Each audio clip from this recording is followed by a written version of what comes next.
Thank you for checking out Coastal Community Church. We hope that you receive hope and encouragement through this week's message. If this ministry has impacted your life in any way, please share your story at mystory@coastalcommunity.tv. We hope you enjoy the service.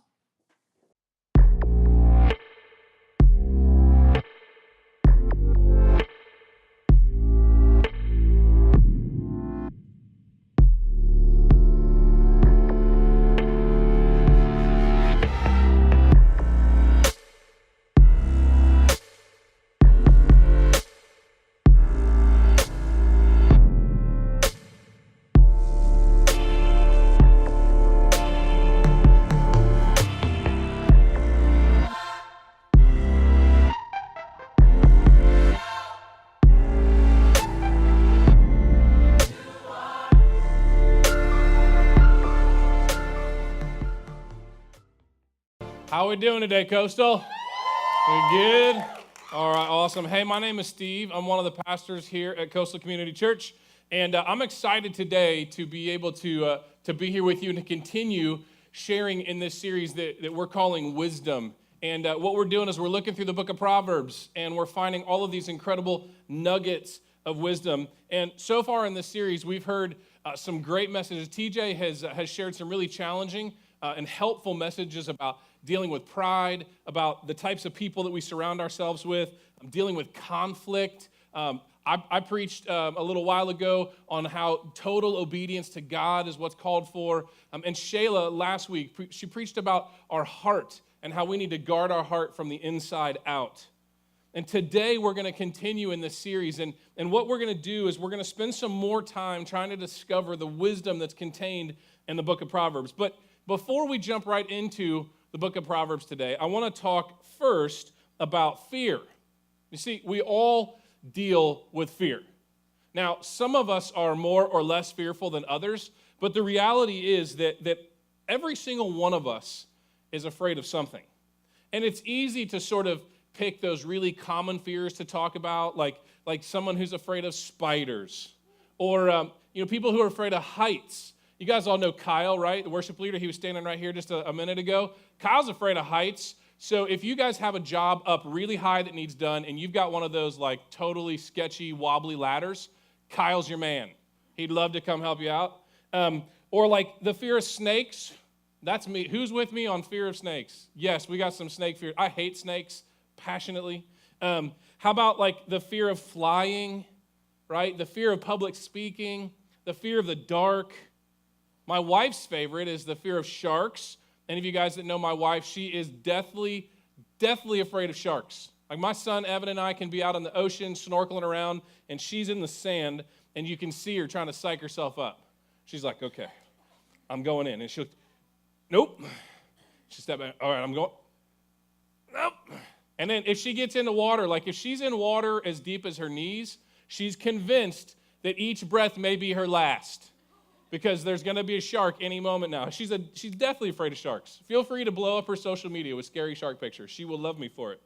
But like we talk about these fears, and these are really common fears that a lot of people actually have. Like these are those phobia kinds of things. But the reality is that those kinds of fears they're relatively easy to avoid. I mean, for the most part, if you're afraid of flying, don't fly. If you're afraid of sharks, don't go in the ocean. If you're afraid of public speaking, don't be a pastor, right? So you can kind of avoid some of these types of fears. But what about those kinds of fears that are a bit more difficult to avoid? Like the fear of loneliness, the fear of not being able to pay your bills at the end of the month, the fear of never finding that perfect spouse, your husband or wife, the fear of rejection or the fear of failure, the fear of you or someone that you love losing their health. If you turn on the news lately, it's not too hard to imagine that there's people who are genuinely afraid of the future. And as we've been going through the book of Proverbs, I started noticing, as we've been doing it as a church for the last few weeks, I've been spending time in Proverbs myself. And I was noticing as I kept reading through Proverbs that there was one reoccurring theme that I kept getting stuck on. And And it's that theme, this concept of fearing the Lord. And so I started looking a little bit more because I kept stumbling upon this in the book of Proverbs. In one way, shape, or form, fearing the Lord is dealt with 15 times just in the book of Proverbs. And so I looked a little deeper, and in all of Scripture, fear of the Lord in one way, shape, or form is touched on over 300 times. And so I started trying to figure out, what does this really mean for us? It must be something important for us to figure out. On the insert that's in your worship guide, I've included just a few of the Proverbs that talk about fear of the Lord. The first one is Proverbs chapter 9, verse 10. And it says, "The fear of the Lord is the beginning of wisdom, and knowledge of the Holy One is understanding." Now, isn't that what we're talking about in this series, wisdom? And right here in the book of Proverbs, it says that fear of the Lord is the beginning of wisdom. Now, there's also the first part of Proverbs chapter 8, verse 13 says, "To fear the Lord is to hate evil." Proverbs 19:23 says, "The fear of the Lord leads to life. Then one rests content, untouched by trouble." Proverbs 28:14 says, "How blessed is the man who fears always, but he who hardens his heart will fall into calamity." So I know that the fear of God it's not a real popular topic to talk about in church. And so I had to ask myself why, as I kept getting stuck on all of these different verses that talk about the fear of the Lord. Why is it that we avoid talking about it so much? If fear of the Lord is the beginning of wisdom, like it says in Proverbs chapter 9, verse 10, then I wanted to figure out, what does this really mean for us? You know, normally we're fine talking about the aspects of God that are kind of easy. And, you know, we talk about, well, God is our good Father, right? That's great. It's easy to talk about. God is our friend. God is love. God is forgiving. God is merciful. God is slow to anger. We love that one, right? We like all of these. And God is absolutely all of those things. But if you were to walk out of here today and you head out to your favorite place for lunch, or later tonight you go out to your favorite place for dinner, and you find yourself in a conversation with somebody at the restaurant that doesn't know Christ. They're not a Christian, they're not following him, and they don't really know much about him. And they were to ask you in the middle of this conversation, you know, hey, could you seem to know a little bit about Christianity. You seem to know this God you're talking about. Could you tell me something about him? I'm seriously doubting that any of you guys would lead off with, hey, you know what? Yes, let me tell you something about God. God is to be feared, right? Like, you're probably not going to use that as your opening line of what you're going to say about God. And I've seen just in like the last 20 years that I've been in ministry, I've seen a dramatic shift in our culture as it pertains to the way that we talk about God. It's almost like we're embarrassed to talk about the powerful God. We're embarrassed to talk about this God and how powerful he is, and the fact that God himself speaks so boldly about us fearing him. It rubs against the grain the wrong way. We normally stick to the attributes of God that our culture would also find to be good. Right? We think, well, nobody would be persuaded to become a Christian if God is to be feared, right? It's not politically correct for us to talk about a God who's to be feared in a culture that's looking for safe spaces. And I think a lot of churches, a lot of Christians, we've started to water down what the Bible says about this fear of God by kind of taking a very academic tone, and we say, well, you know, all that it really means when the Bible talks about fearing God is that we're supposed to have a great respect and an awe for who he is. But I think it's so much more than respect and awe. And the first blank that's in your notes, if you guys like filling in the blanks, I said it this way. True wisdom is understanding how absolutely powerful and terrifying God is. True wisdom is understanding how absolutely powerful and terrifying God is. Now, I don't have to be the one to convince you to fear the creator of the universe, because the reality is that one day each one of us is going to stand before God. Each one of us is going to see him. And in that moment, we will be afraid.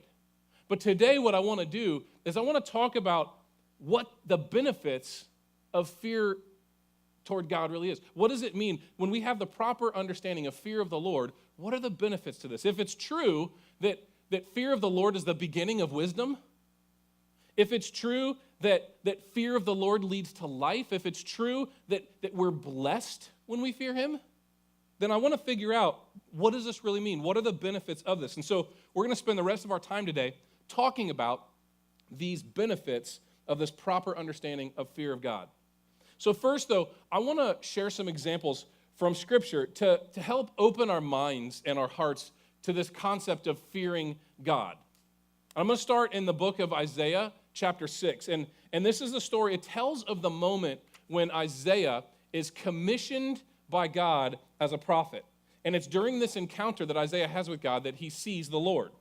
Starting in verse 1, it says, "In the year that King Uzziah died, I saw the Lord, high and exalted, seated on a throne, and the train of his robe filled the temple.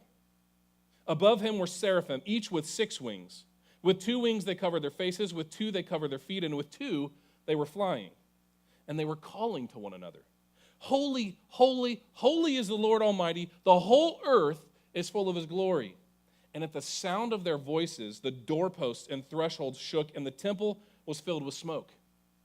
'Woe to me,' I cried. 'I am ruined, for I'm a man of unclean lips, and I live among a people of unclean lips, and my eyes have seen the King, the Lord Almighty.' Then one of the seraphim flew to me with a live coal in his hand, which he'd taken with tongs from the altar. And with it he touched my mouth and said, 'See, this has touched your lips. Your guilt is taken away, and your sin atoned for.' And then I heard the voice of the Lord saying, 'Whom shall I send? And who will go for us?' And I said, 'Here I am, send me.'" "Woe to me, I'm ruined," is the response that Isaiah gives when he sees God. You notice that he doesn't at that moment when he sees God say, "Oh, I feel your peace. I feel your mercy. I feel your grace, and God, I feel your loving arms of compassion wrapped around me." He doesn't feel that. It actually says that he cried, "Woe to me, I'm ruined." There's another story in Exodus chapter 34, and this is when Moses he goes up onto Mount Sinai, and this is where he has an opportunity to speak with God, and God gives Moses the 10 Commandments. And so as Moses is coming down the mountain after this encounter with God and after receiving the 10 Commandments, he doesn't realize this, but his face is glowing. It's shining. And the people, as they see Moses and they see his face, they're terrified. So the mere reflection of God's glory on Moses' face terrified the people. In Luke chapter 2, which is one of the most widely read and most common chapters, because this is actually the birth story of Jesus. So every Christmas we hear messages and people read Luke chapter 2. But do you remember the part where the angel comes to the shepherds out in the field? In chapter 2, verse 9, after Jesus was born, it says this, "And an angel of the Lord appeared to them," the shepherds, "and the glory of the Lord shone around them, and they were filled with fear." So just the glory of the Lord that is now shining around them, that the angel has brought, is enough to fill the shepherds with fear. The last one that I want to share with you is from the book of Revelation, chapter 1. And this is, the Apostle John is the one that's writing this, and he's had an experience here. He's on the island of Patmos. And starting in verse 10, John says this, "On the Lord's day, I was in the Spirit, and I heard behind me a loud voice like a trumpet, which said, 'Write on a scroll what you see, and send it to the 7 churches, to Ephesus, Smyrna, Pergamum, Thyatira, Sardis, Philadelphia, and Laodicea.' And I turned around to see the voice that was speaking to me. And when I turned, I saw 7 golden lampstands. And among the lampstands was someone like a son of man, dressed in a robe reaching to his feet, and with a golden sash around his chest. The hair on his head was white like wool, as white as snow, and his eyes were like a blazing fire. His feet were like bronze glowing in a furnace, and his voice like the sound of rushing waters. In his right hand he held 7 stars, and coming out of his mouth was a sharp, double-edged sword. His face was like the sun, shining in all of its brilliance. When I saw him, I fell at his feet as though dead.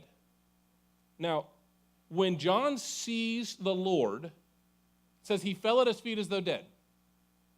He fainted. He fainted.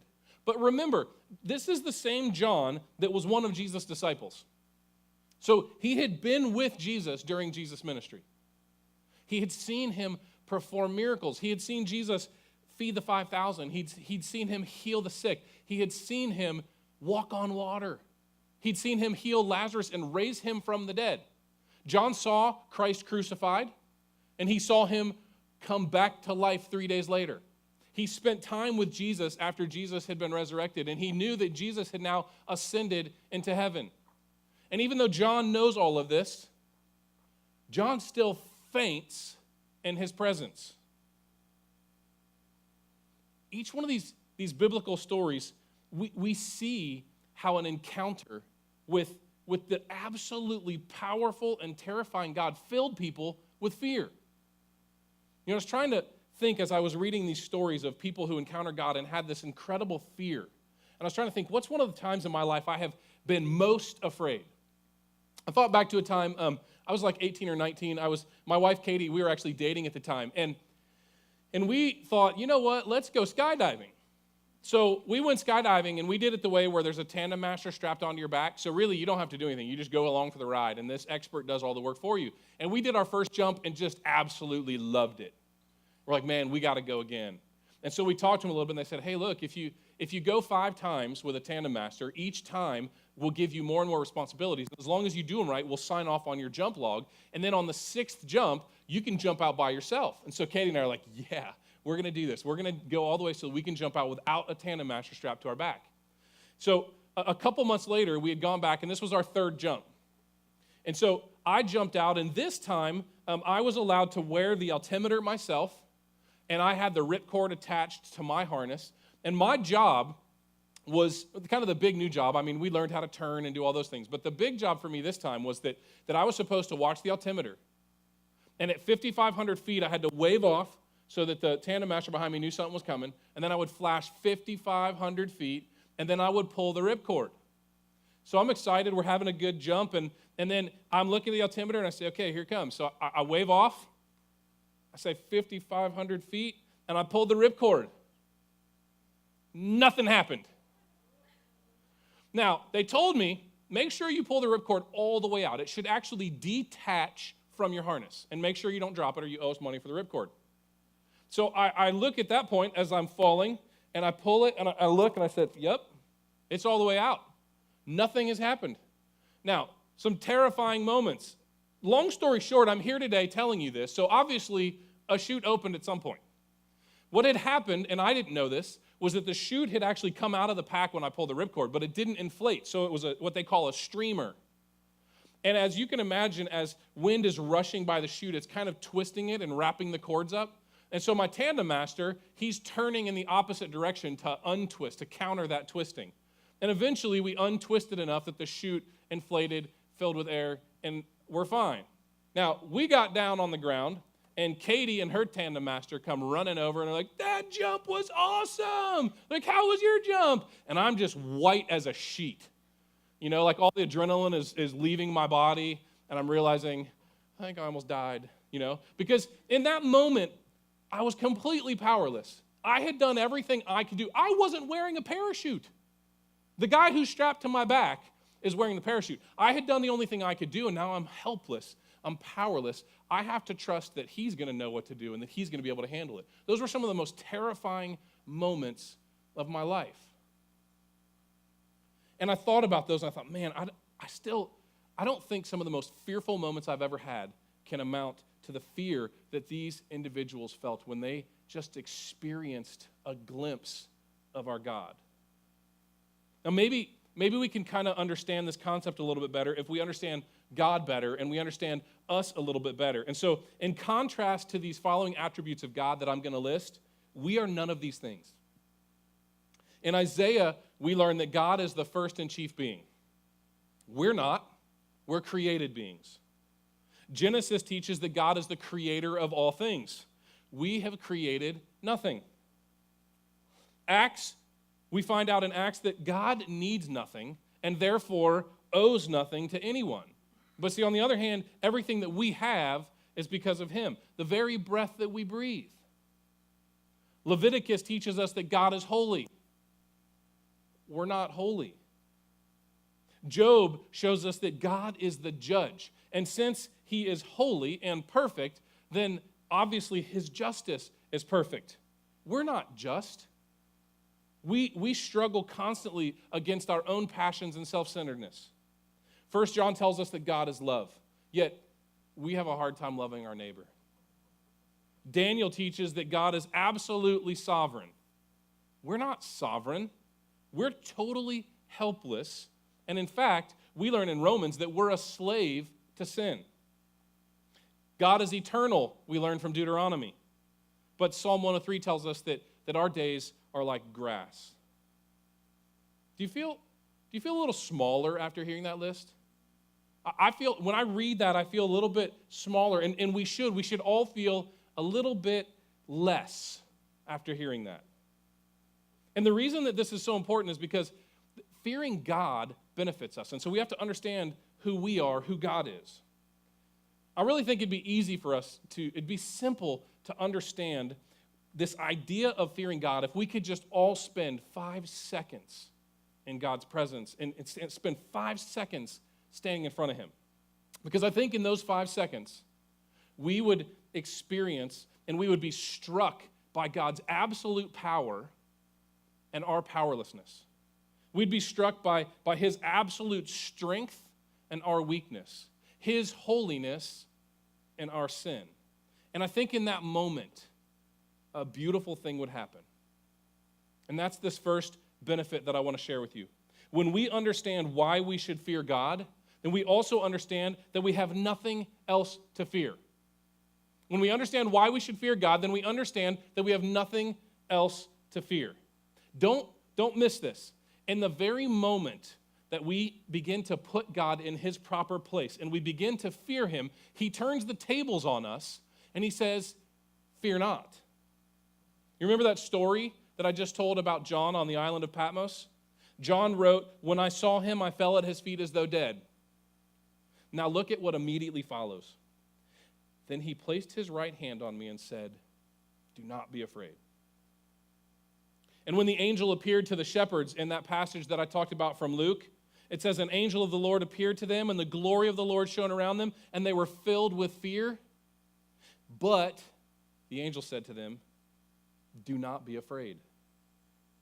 You know, once we begin to understand the fear of the Lord in its proper context, then we can start to understand that no other fear can compete with God.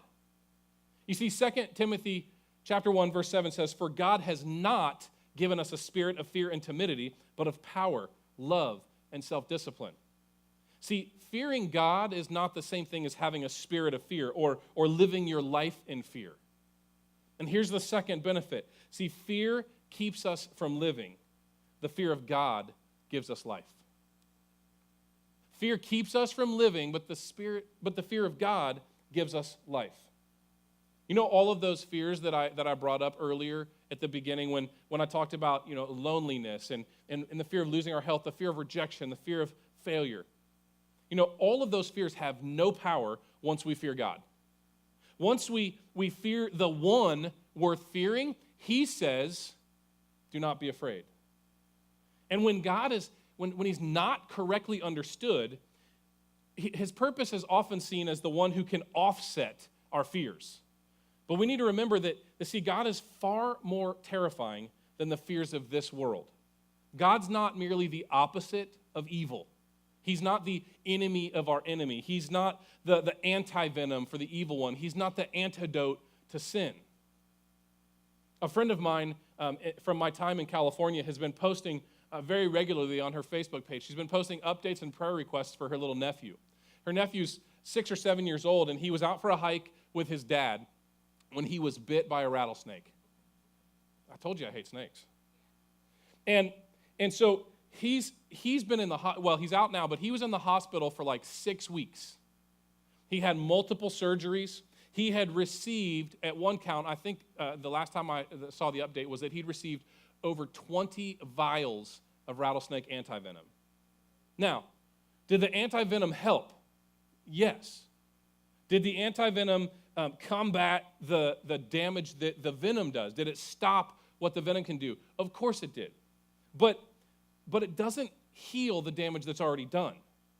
It didn't cure her nephew. You know, it drives my wife crazy, but I love like those real like cop shows where they actually follow real police officers. Who watches Cops? Any Cops fans? Yes. Bad boys, what you gonna do? Yeah, you guys know it. When TJ preaches, you get rap. When I preach, we sing the Bad Boys Cops theme song. So I love watching Cops. I like watching shows that like follow paramedics around or the ones that are in like a real life trauma center and you see what kind of patients come in and how the doctors and nurses have to take care of these people. I love those shows. And if you watch them, you've probably seen, because it happens all too often, you see someone that's had a heroin overdose. And a doctor or a nurse or a paramedic, when they find someone on a heroin overdose, they will immediately administer this drug called naloxone. And so when they inject naloxone, it's this drug that within moments, the effects of the heroin are countered, and the patient then survives. If we put it simply, naloxone is the antidote to heroin. And as amazing as antivenom is, and as amazing as antidotes are, they're an insufficient comparison to understanding who our God is. And here's the third benefit. God is not the antidote, he's the cure. God is not the antidote, he's the cure. See, the antivenom certainly helped my friend's nephew, but there was still a lot of pain. There was still multiple surgeries. He's still going to need physical therapy for months and months to get back to normal.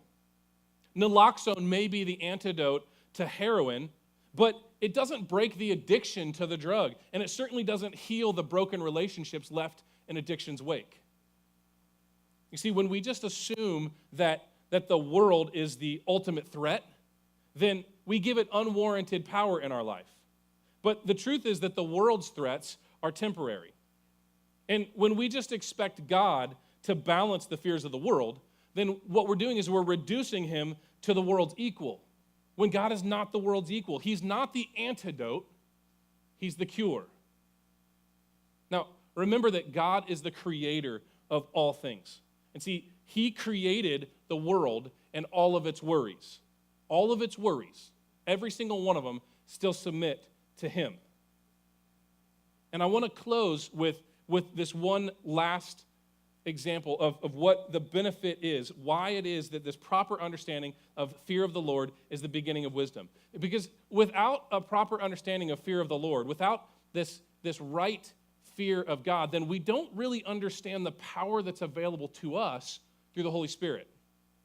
When I was a freshman in high school, I tried out, I kind of stumbled into tryouts for the boys volleyball team.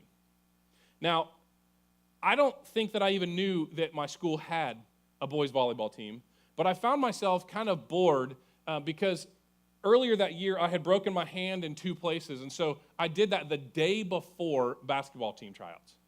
And I'm the kind of guy that up until that point, I had always played a sport, like a different sport every season. And so as spring of my freshman year in high school rolls around, and having not been able to play basketball, I wasn't really doing anything, and I was just getting bored. I was getting antsy. And so I saw a flyer like in the hallway at school about boys volleyball. And so I kind of found myself at tryouts, having never really understood. I mean, I kind of knew you're supposed to get the ball over the net, but I'd never played volleyball, except maybe at a backyard party where there's really no rules, right? And so there I was. And I can remember that first day of tryouts because I was a 14-year-old child, like still struggling through puberty. And I found myself on this first day on the other side of the net from all of these guys who've been playing volleyball for years now, that are already on the team. You know, let me tell you, there's a big difference between a 14-year-old child who's never played volleyball and an 18-year-old man who's been playing for years.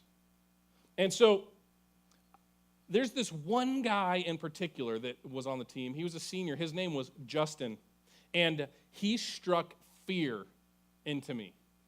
And I had every right to be afraid, because just in the first practice, I had already seen one kid leave tryouts after getting crushed in the face by one of Justin's spikes. The ball just hit him square, just like turned into a tomato. His eyes were swelling shut, like, you know, that stinger that you get. And he'd already left.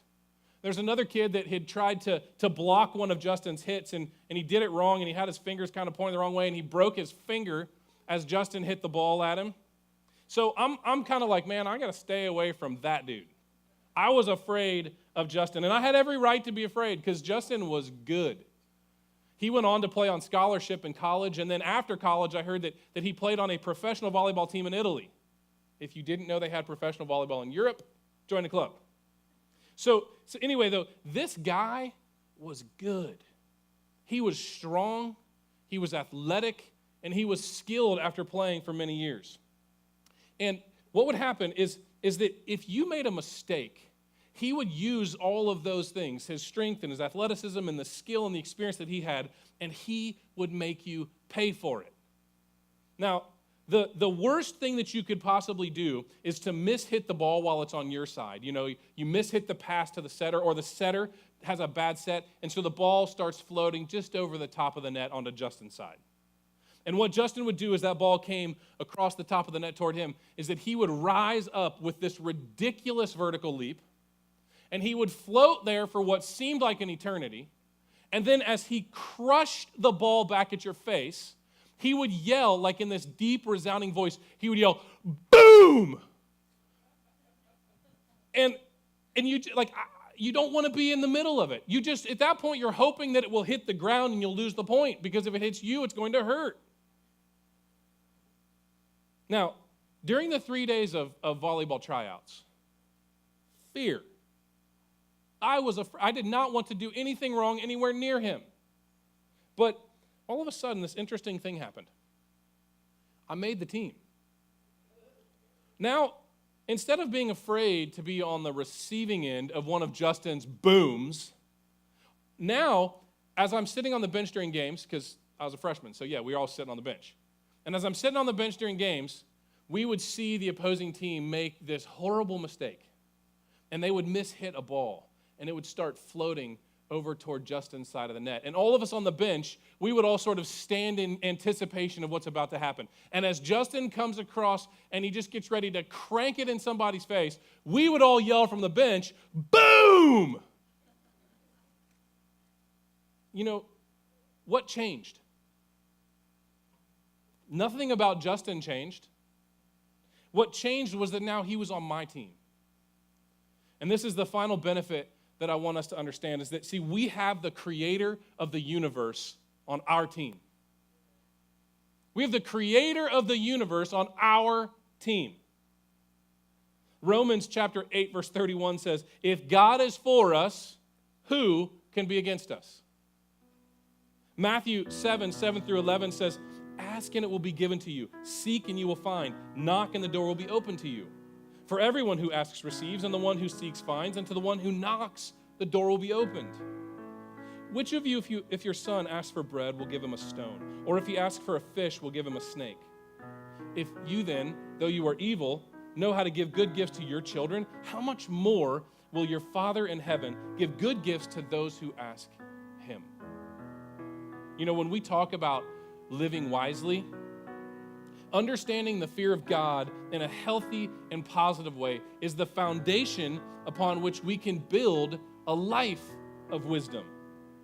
Because we now understand who God is and who we're not, and that we have nothing to fear, and that terrifying and awesome power of God is on our team, ready for us to use.